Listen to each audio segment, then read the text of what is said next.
A mother's love for her son is unshakable. But what happens when that love is tested in ways no one could foresee? When a simple act of care takes a dangerous turn, both mother and son are forced to confront feelings they never knew existed. Will they be able to resist what's bubbling beneath the surface? Or will it shatter everything they thought they knew about themselves? 3 years ago, an accident claimed my legs, stripped away my independence, and nearly extinguished my will to live. Yet, it presented him to me in a manner I had never anticipated. To begin with, I extend my heartfelt gratitude to my amazing subscribers. Your support enables me to weave narratives that explore the intricate, unrefined facets of existence. This situation is quite intricate. Stay by my side. The physician remarked that I was fortunate. Fortune smiled upon me as the semi-truck narrowly missed, crushing me entirely. Fortunate that my spine remained intact. Fortuitously, my son Ryan was not in the vehicle with me that evening. Fortunate, they remarked, a humorous term for a woman who struggles to take more than 10 steps without her legs protesting loudly. Our quaint Ohio home once seemed overwhelmingly spacious during the hours Ryan was away at school. At this moment it seems rather confined. He seems to be omnipresent, preparing meals, rearranging my pillows, and lifting me into the shower when my strength wanes. My son, my companion. It's the unspoken truth that catches you off guard when you become a parent at 16. Eventually they reach adulthood, truly elevated. Ryan had always possessed a towering stature, yet at 19, he has taken on a robust form. His hands bear the marks of labor, roughened by the demands of construction work. His voice resonates with a depth that mirrors the intensity in his eyes. His eyes a mirror of his father's, the one who abandoned me the moment the pregnancy test revealed its truth. Mother. I leap. Ryan lingers in the doorway, cradling a bowl of steaming soup. You skipped lunch. I found myself devoid of hunger. You are never truly present. He places the bowl on my nightstand, a frown etched across his face. Your legs protested today. I remain silent. He is aware. He possesses an unwavering certainty. He takes a seat on the edge of my bed, uninvited, and begins to roll up my sweatpants. My breath catches. The scars are a testament to struggle. A tapestry of twisted skin and jagged lines etched by the hands of surgeons. Jay's fingers linger in the air. May I incline my head in acknowledgement.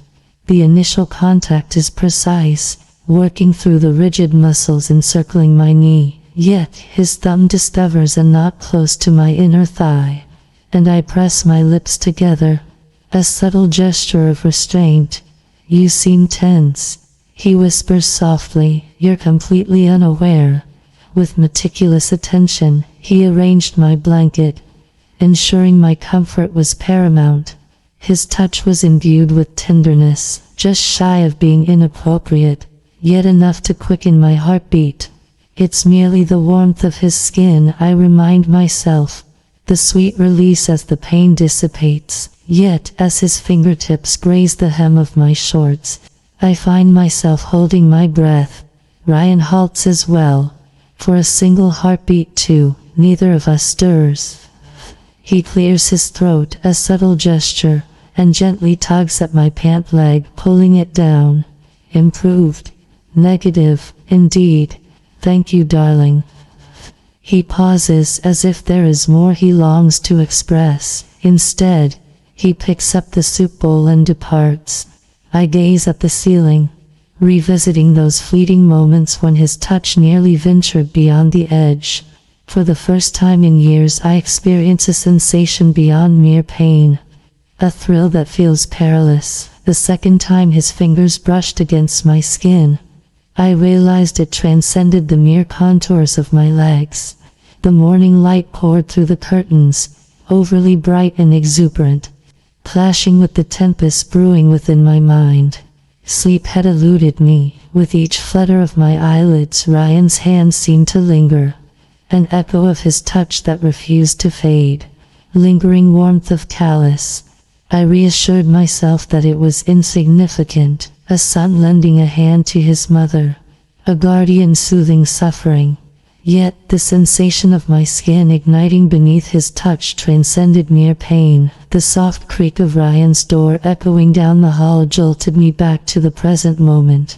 I swiftly arranged the blanket across my lap, as though he could perceive the whirlwind of thoughts swirling in my mind. Echoes of footsteps, then his silhouette loomed in my entrance. "You're up early," he remarked, his voice gravelly with the remnants of slumber. He stood bare-chested, sweatpants hanging low on his hips, a tattoo winding its way across his ribs. A decision made last year without my knowledge. I wrenched my gaze from the scene. Rest eluded me. Once more, Lex. "No, you." I inclined my head in agreement. Ryan let out a sigh and entered, taking a seat beside me just as he had done the previous night. He lifted the blanket without a word, his hands resting on my bare calf. I recoiled. "Apologies," he murmured. My hands were cold, yet it wasn't the chill in the air that set my nerves on edge. His fingers pressed into my skin, slow and deliberate, as if he were committing my shape to memory. "You're tight everywhere," he murmured softly. I took a deep breath. Last night, I allowed myself to believe it was merely an accident. Yet, in the clarity of daylight, it was undeniable how he skillfully worked to ease the tension in my muscles, concentrating solely on alleviating the discomfort. How his hand glided along the curve of my thigh.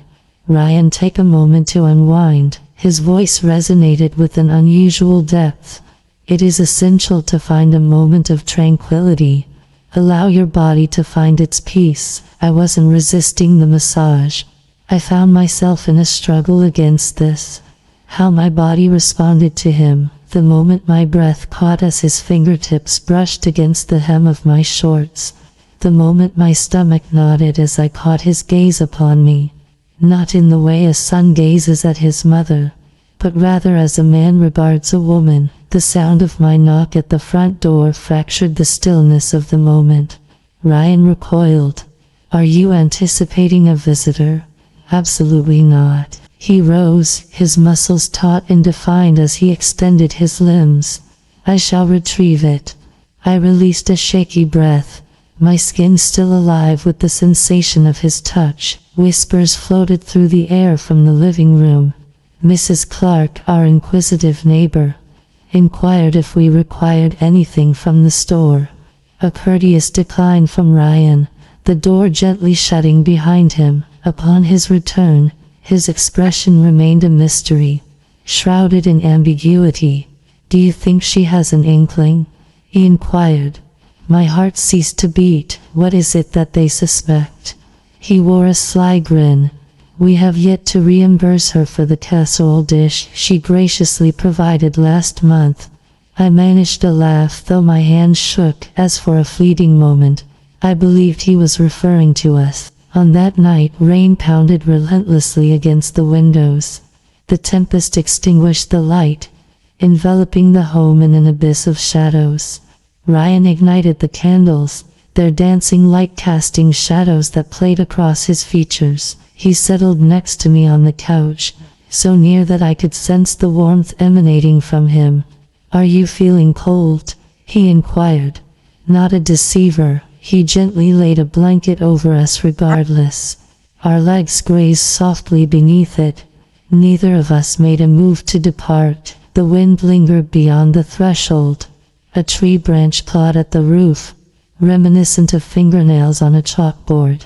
In that moment, his hand sought out mine, neither a mere coincidence nor a fleeting caress. His fingers intertwined with mine, both rugged and confident.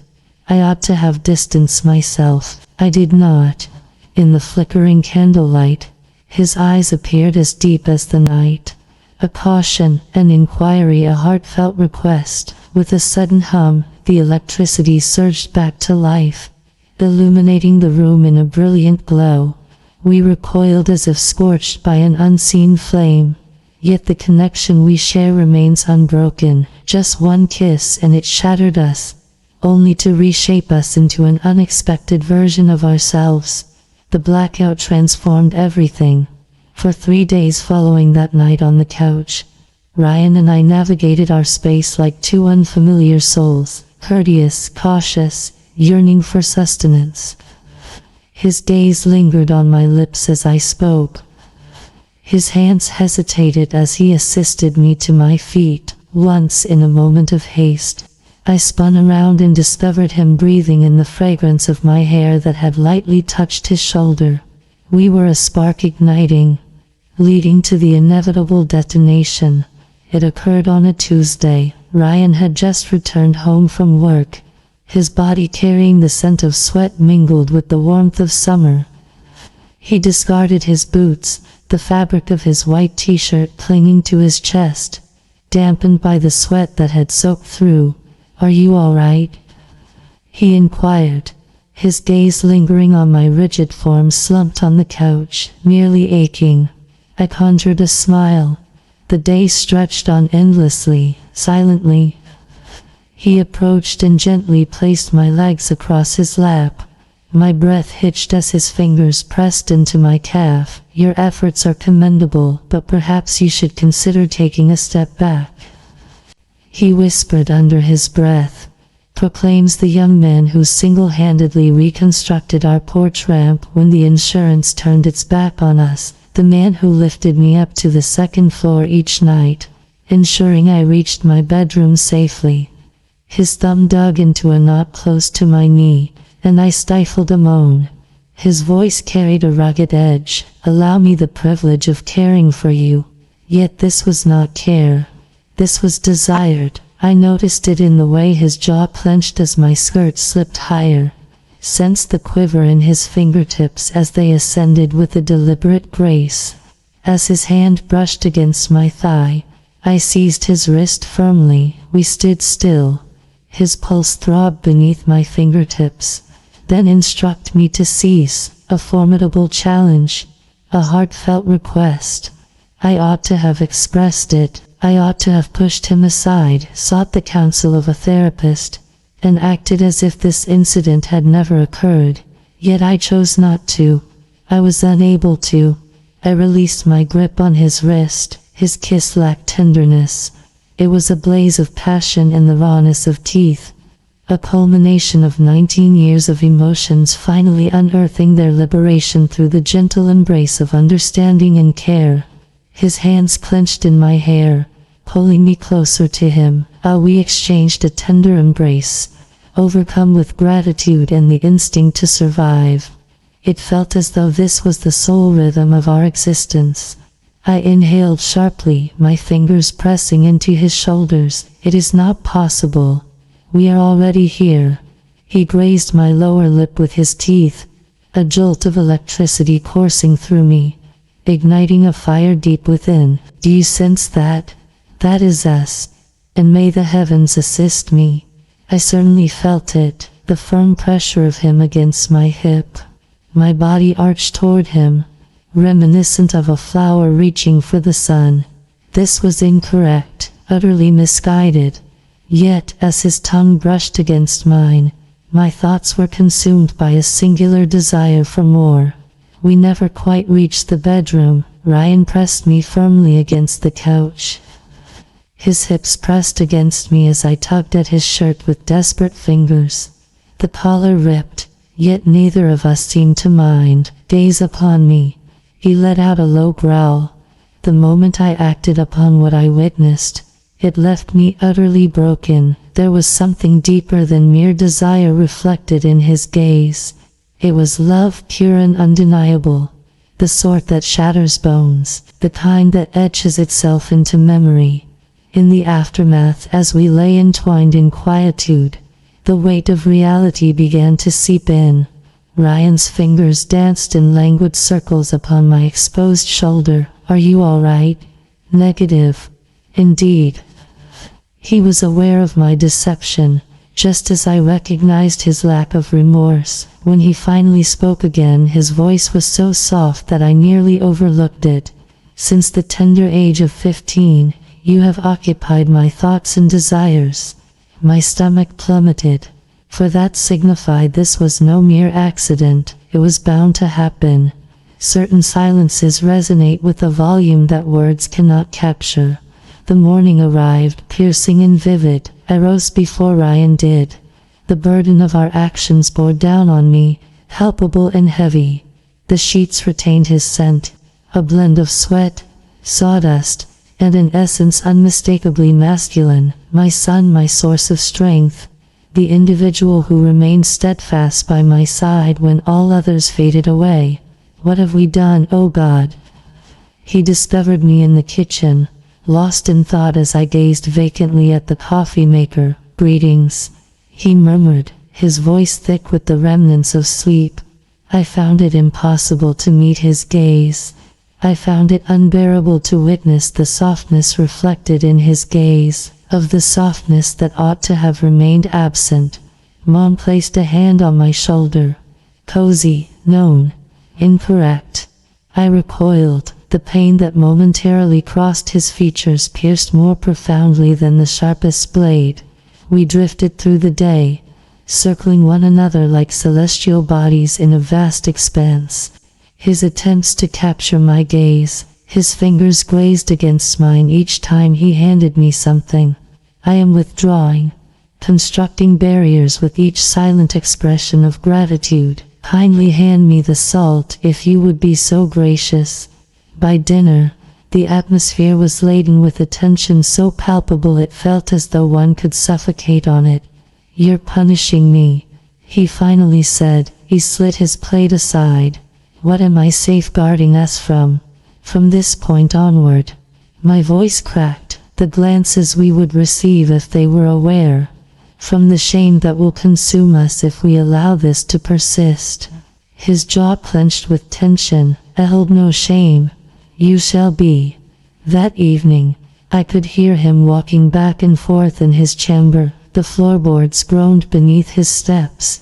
Every footfall reverberates softly against the fragile barriers. And then silence. The door clicked open with a soft, decisive sound. The bed was bathed in the soft glow of moonlight as he lingered in the shadows. His bare chest heaved with rapid breaths. I cannot feign. He spoke in a rough voice. Not alongside you. My determination shattered, for I too was unable. Silence enveloped us as he made his way across the room. There was no necessity for that. Each caress, each fleeting gaze, each ragged breath conveyed what words could never express. This marked our downfall, and we plunged in without hesitation. A year has passed, yet the neighbors continue to remark on the bond we share.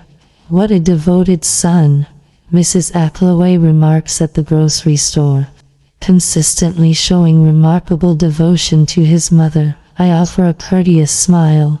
He gifted me a bracelet, and I find myself adjusting it now. A symbol of our enduring connection as family rests upon my left hand, the individual who remains unexamined. For single mothers seldom find themselves in the embrace of a new marriage. Is that so? As we stroll toward the car, Jay's fingers intertwine with mine. No one gives it a second glance, no one possesses the answer. And that is precisely how we prefer it.